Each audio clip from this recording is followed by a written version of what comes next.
여러분 안녕하십니까? 오락가락 하던 비가 그치고 날씨가 화창하니까 마음도 좀 화창해집니다. 여러분들 그동안에 약간의 마음이 좀 침체되었거나 우울했으면은 화창한 날씨처럼 마음도 좀 깨끗하게 정리가 되고 기분이 좋은 하루가 됐으면 좋겠습니다. 자, 오늘은 여러분께 상당히 중요한 내용을 여러분들이 모르고 있는 내용을 하나 여러분들에게 알려드리고자 이 방송을 시작하고자 합니다. 자, 보훈심사위원회 구성. 보훈심사위원회가 어떻게 구성돼서 내가 국가용자 신청했을 때 심사를 어떤 사람이 하면서 어떤 유형으로 하는지 그 내용을 좀 설명을 드릴 테니까 여기에서 나중에 설명을 잘 들으시고 활용을 하시기 바랍니다. 활용하는데 문제가 있으면 저한테 연락을 주시면 제가 도움을 드리겠습니다. 자, 방송에 앞서서 제 방송에 구독자 아니신 분은 구독, 좋아요 부탁드립니다. 자, 그러면 보훈심사위원회 구성은요, 어떻게 되어 있냐면 심사위원이 총 210명으로 구성이 되어 있습니다. 210명. 상임위원이 5명. 5명은 누구냐면 210명 중에 5명이 상임위원인데 위원장 하나 하고 나머지는 이 심사위원 관련 간부들입니다. 간부들. 그 사람들이 4사람입니다. 그래서 5사람들이 하나의 직원으로 보면 돼요. 직원. 보훈부 직원으로 보면 됩니다. 5사람을. 왜냐하면 위원장도 이제 고위직 간부고 그리고 나머지도 중간 간부 정도 되신 분들이 심사위원으로 일단 이촉을 받았는데 배정을 했는데 그분들이 주로 하는 일은 이 보훈심사위원회에 진행하는데 도움을 드리는 위원장을 빼고 도움을 드리는 역할을 하는 분들입니다. 편집을 하고 자 그럼 심사위원들이 210명이나 돼요. 자, 왜 이렇게 많느냐? 200심사위원들을 심사위원은 이게 임시 그러니까 상근직이 아니고 상근직이 아니고 각 병원 대학병원의 과장급으로 이루어진 그 분야별로 과장급에 해당되신 분들을 이촉을 해서 좀 해주십시오 하고 법무부 장관이 요청을 하면 네 알겠습니다 하고 이제 허락을 하면은 그분들이 이제 보훈심사위원회 위원이 되는 겁니다. 근데 그거는 한번 임명을 했다고 해서 영구적으로 한 게 아니라 몇 년마다 3년 내지 5년마다 한 번씩 교체를 합니다. 왜냐하면 그분들이 너무 오래 놔두면 또 약간의 그 많은 사람들이 이분이 보훈심사위원회 그러니까 국가용자 되는데 심사위원이다라고 알려지면은 또 후속 좀 불미스러운 일이 생길 수도 있고 그러니까 3년 만에 한 번씩 교체를 하게 됩니다. 자, 그러면 각 대학병원 과장급입니다. 과장급이면은 일반 그 의대 의과대학의 교수로 나가기도 합니다. 그러니까 개원 교수죠. 이제 고정이 아니고 전임 교수가 아니고 개원 교수로 되겠죠. 이제 그런 식으로 나가서 하시는 분들입니다. 그러니까 명실공히 자기에 해당되는 과목에서는 뭐 자부심을 갖고 계신 분들입니다. 보통 다 거의. 왜? 대학병원 과장급이니까. 자, 그러면 어떻게 구성이 되느냐면 제 1분과, 2분과, 3분과, 4분과, 5분과, 6분과예요. 자, 그러면 1분과는 무엇을 심사를 하느냐? 독립유공자, 그 다음에 전상군경, 보상, 구별심사. 이제 1분과에서는 이렇게 맡아갖고 있고요. 자기 분야가 독립유공자, 그리고 전상군경, 그리고 보상, 구별 심사를 하게 되고 제2분과에서는 공상을 판정을 하는데 정형외과 관련 공상과 그리고 그 등급에 관한 판정을 하게 됩니다. 자, 그리고 여기 또 3분과에는 공상 신경외과입니다. 3분과는 신경외과, 4분과는 내과 정신과, 그리고 5분과는 기타 질환, 6분과는 여러분들이 가장 좋아하는 상위 등급, 나를 7급이냐 6급이냐 5급이냐로 정해주는 것이 제6분과위원회에서 합니다. 자, 그래서 물론 이제 이분들의 명단은 제가 다 갖고 있어요. 이름은 이 교수들의 명단은 제가 임원들이 명단을 다 갖고 있는데, 여기다 지면상으로 발표하기도 그렇지만 보훈처에서도 이렇게 확 오픈을 하지 않는 거기 때문에 여러분께 이렇게 공적으로 발표해 드릴 수는 없습니다. 그거를 여러분께서 양해하시고 일단 이렇게 구성이 됩니다. 5개, 6개 분과로 되는데, 우리들의 등급을 정하는 그 분과가 제6등급 6분과다. 6분과에서 상위 등급 심사만 하죠. 이건 상위 등급 심사만. 그리고 아까 1분과는 이제 분야별로 정형외과 의사들, 그리고 또 3분과 신경외과 의사, 그다음에 4분과 내과 의사, 정신과 의사, 이런 식으로 분야별로 나눠서 맡아서 심사를 하게 됩니다. 그럼 이분들이 심사를 뭐뭐 하느냐?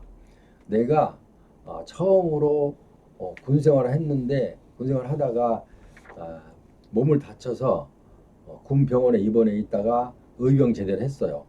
그리고 나서 지금도 몸이 아파요. 그러니까 내가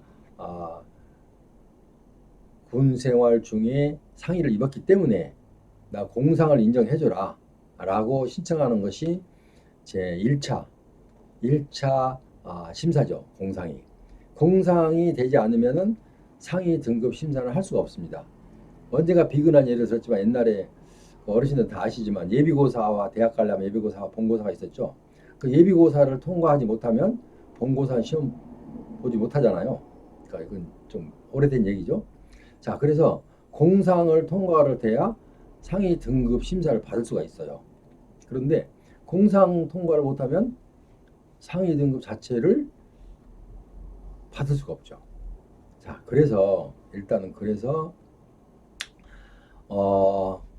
이 공상을 받기 위해서 이제 여러분들이 여러 가지 노력하는데, 공상만 받는다고 해서 되는 게 아니라 그 다음에 또 상위 등급을 받아야 명실공히 국가유공자가 되는 거죠. 그래서 제 1분과에서 5분과까지 이렇게 나와 있는데, 그러면 이분들이 210명이나 임명이 돼 있어요. 왜 210명이 되냐면 205명이죠. 왜냐하면 5명은 국가보훈처 이제 직원들이니까, 그죠? 간부들이니까.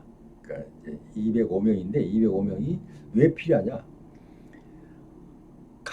이분들이 이제 상근직이 아니기 때문에, 왜냐하면 병원에서 진료도 하고 그래야 되잖아요. 그렇게 많이 바쁘신 분들이죠. 그러니까 이분들을 이촉을 해놓고 먼저 순차적으로, 번호가 있겠죠. 이제 순차적으로 순번이 있겠죠.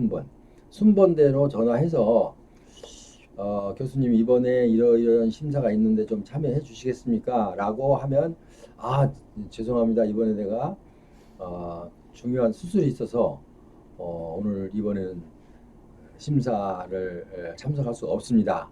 라고 하면 그 다음 사람 해서 그 보훈처 직원들이 계속 이렇게 몇 명이 차도록 그 구성원이 될 때까지 전화를 해서 바쁘죠. 그러니까 이분들 구성을 하려면, 왜냐하면 상근직이 아니기 때문에 그렇습니다.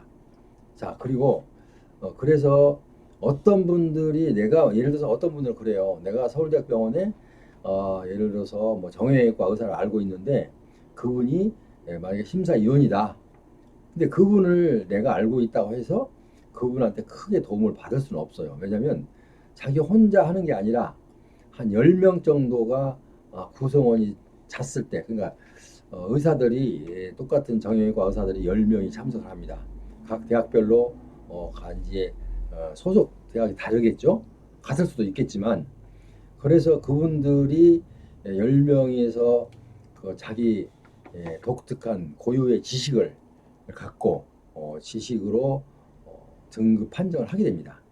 공상 여부가 맞는지 먼저 판정하고, 또 그 다음에 이제 등급 판정도 하게 됩니다. 자, 그래서 자, 그러면은 이런 심사를 할 때 여러분들이 여러 사람이 한 사람 안다고 해서 아, 이거 내가 그분 아니까 좀 쉬울 거다라고 생각하면 착각입니다. 왜냐면 그 10명이면 10명이 다 자기 지식에 양심적으로 자기가 알고 있는 그 지식의 범위 내에서 의견을 내고 또 결정을 하기 때문에 한 사람이 독특하게 이 사람에게 해줘야 된다. 다른 사람은 아닌데 혼자만 주장해봐야 별 효과가 없겠죠. 그죠? 그러니까 내가 누구를 이 중에서 심사위원을 하나 안다고 해도 큰 의미가 없는 것이 그분이 매일 나온 게 아니라 순차적으로 나온다고 했죠. 왜냐하면 분과위원회는 6개밖에 안 되는데 210명이나 돼. 210명. 그러니까 자기 순서가 돌아와도 언제 돌아올지도 모르고 아니면은 또 뭐 한 번 내가 못 간다고 하면 또 한 번 터울이 생기고 그러면 그래서 어쨌든 큰 불상사 없이 지금까지 잘 진행되어 온 것은 그런 이유 때문에 그런 것으로 보면 되겠습니다. 자, 그래서 이제 이런 분들이 내가 오늘 왜 이 내용을 여러분께 소개를 하냐면요. 이 소개를 한다는 그 자체가 큰 의미가 없는 것처럼 보이기도 하지만 때로는 여러분들이 아주 중요하게 정말 중요한 시기에 활용을 할 수 있다. 이런 이유 때문에 제가 이 방송을 합니다. 예를 들어서 내가 지금 정형외과니까 이분과 소속인데 이제 분과도 내가 오늘 방송했으니까 이제 알죠. 내가 어디 아픈데 그럼 내가 이분과 소속이구나. 내가 사분과 소속이구나. 라는 것은 일단 알았죠. 알았으면은 내가 지금까지 공상 신청을 할 때부터 서류가 미비가 된 게 있어요. 준비가 안 돼서. 그래서 서류를 못 집어넣지 못해갖고 이제 일단 서류를 접수해놓고 그 서류 이제 증빙 서류가 준비가 됐어요. 자, 그러면 어떻게 하느냐? 다른 사람도 이걸 어떻게 할지 몰라서 절절매입니다. 절절매. 어떻게 할 방법을 알 수가 없어서. 이럴 때는 여러분들이 어떻게 하냐면요. 첫째 방법은 내가 이러이런 누락된 그 자료가 있는데 진료 기록이 있는데 좀 이거를 좀 상신 좀 해주십시오 하고 내가 신청했던 그 지방 그러니까 지역 보훈심사 지역 사무소 신청했던 데 있잖아요. 거기다가 가서 상의를 하면 됩니다. 내가 이런 게 나왔는데 좀 보훈심사위원회를 좀 진달 좀 해주시겠습니까? 라고 해서 어떤 데는 친절한 직원들은 그렇게 하죠 라고 해서 받아서 전달해 주는 사람도 있어요. 그런데 어떤 분들은 또 별로 뭐 반갑게 받아주지 않고 또 어떤 분들은 이건 곤란하다 안 된다라고 해서 거절을 당한 경우도 있어요. 자, 이럴 때는 이 분과위원회다가 그 처음에 자기가 소속한 보훈지청에 가서 얘기를 해보고 안 되면은 이 분과위원회에다 그걸 보내야 됩니다. 보내야 되는데 어떤 식으로 보내냐면 우편으로 보낼 수도 있어요. 우편으로 보훈심사위원회 보훈심사위원장 귀하 해갖고 서류 보정 이렇게 해서 보낼 수도 있고 또 그리고 안 되면은 이제 뭐 팩스라도 급하면은 팩스를 물어서 보낼 수도 있고 여러 가지 이렇게 방법이 있어요. 근데 만약에 여러분께서 꼭 지금 제가 설명한 대로 그렇게 그런 처지에 계신 어르신이 계신다면 저한테 연락을 주시면 제가 그거를 도와드릴게요. 왜냐면 저는 이제 그걸 많이 해봤기 때문에 제가 어떻게 하면 올바로 제가 이분과로 이거를 전달할 수가 있겠다. 아니면 뭐 전달할 수가 없겠다. 뭐 이제 이런 거를 알 수가 있기 때문에 여러분께서 저를 활용하시면 됩니다. 이럴 때는. 그럼 제가 그 누락된 것은 제가 다시 심사에 적용할 수 있도록 그렇게 보내드립니다. 그런데 처음부터 누락되지 않는 것이 가장 좋습니다. 왜냐하면 이게 만약에 내가 알고 있는데 이미 심사가 진행이 됐다 하면 소용없는 거죠. 왜냐하면 이미 심사가 지나갔으면 내가 아무리 새로운 그 자료를 제출한다 하더라도 그 평가를 받는데 사용이 안 되잖아요. 자, 그래서 자, 어쨌든 그런 형식으로 활용할 수가 있다. 그래서 보훈심사위원회가 구성된 것은 이 내용이 이렇게 돼 있는데 분과별로 이렇게 돼 있다는 거 여러분이 알고 있으면 나중에 내가 여기에 소속해서 등급 심사를 받는다든지 아니면 공상을 받는다든지 이제 심사 대상을 기다리고 있다면 이렇게 해서 자료를 보강할 수 있는 기회도 있다. 이렇게 이해를 하시면 되겠습니다. 자, 그 다음에 보훈심사위원회가 구성이 돼서 지금 6개 분과위원으로 이제 돼서 운영이 되고 있는데요. 자, 그런데 이 사람들이 자체에서 이렇게 스스로 바로바로 할 수 없는 이유는 이제 밑에 사무국이라는 게 사무국이 뭐냐면 모든 이 분과위원회에서 심사를 할 수 있도록 자료를 준비해서 모든 준비와 장소와 시간과 또 그 위원들에게 통보하는 일, 그 심사위원회 구성하는 일, 뭐 이런 거 또 자료 올라왔던 자료를 전부 정리해서 한 건부터 100건이라면 100건을 다 정리를 해서 여기 심사위원회에 넘겨줘야 되는 일을 하는 곳이 사무국입니다. 사무국. 그럼 사무국에서는 무슨 일을 하느냐? 여기도 또 나름대로 자기가 주어진 그 일이 있어요. 뭐냐면요. 심사 1과, 2과, 3과, 4과 이렇게 심사 4과까지 있어요. 과가. 자, 그래서 이제 분과위원회가 있는데 아까 심사 상위 등급 심사위원회는 제 6분과에서 한다고 그랬어요. 상위 등급 심사위원회는. 그런데 이 사무국에서 제4 심사과가 제4 4개가 있는데 사무국 안에 심사과가 4개, 제 심사 1과, 2과, 3과, 4과 그러는데 이 1과, 2과, 3과, 4과는 자기가 해당되는 보훈심사위원회에서 그 심사를 할 수 있도록 모든 준비를 해줍니다. 그 위원회 그 자리부터 해서 모든 준비를 자료까지 그러니까 예를 들어서 100명이 100명 다 자료를 구분해서 그것까지 심사할 수 있도록 그러니까 심사위원들은 그냥 아무것도 가져가지 않고 본인이 나와서 내 자리에 앉아 있으면 가면 내 책상 위에 이미 자료가 와 있습니다. 그걸 누가 해요? 밑에서 도와주는 사무국 직원들이 하는 겁니다. 그런 것까지 준비가 되어 있습니다. 그러니까 이 보훈심사위원회가 하나가 구성이 되려면 직원들까지 하면 심사위원만 해도 210명이고 직원들까지 하면 한 400명 정도는 거기에 종사하는 사람들이 그 정도 많습니다. 왜냐하면 서류 준비를 하는데 예를 들어서 100건을 해야 되면 100건 자체를 하나하나 다 공상에 대한 거 아니면은 그 상위 등급에 관련된 사항을 전부 정리를 해야 됩니다. 그래서 그걸까지 다 심사위원회에 올려줘야 되기 때문에 밑에서 보조를 해야 되기 때문에 그래서 사무국 직원들이 많이 바쁘죠.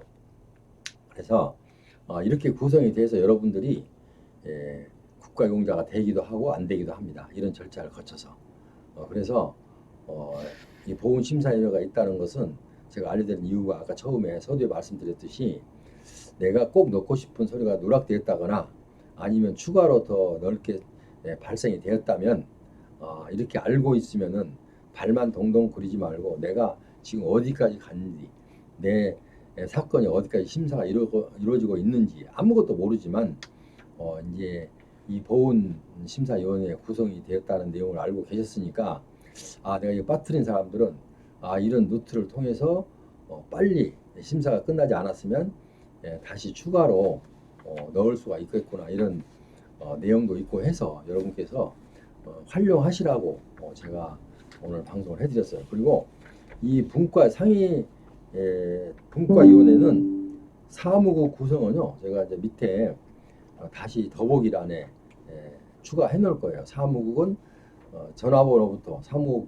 제1과, 심사 1과, 2과, 심사 2과, 심사 3과, 심사 4과 이 전화번호와 그리고 여기서 취급하는 내용들을 다 더보기란에 붙여 놓을 거예요. 그러니까 그걸 보시고 활용해서 여러분들이 등급 받는데 많은 도움을 받기를 바랍니다.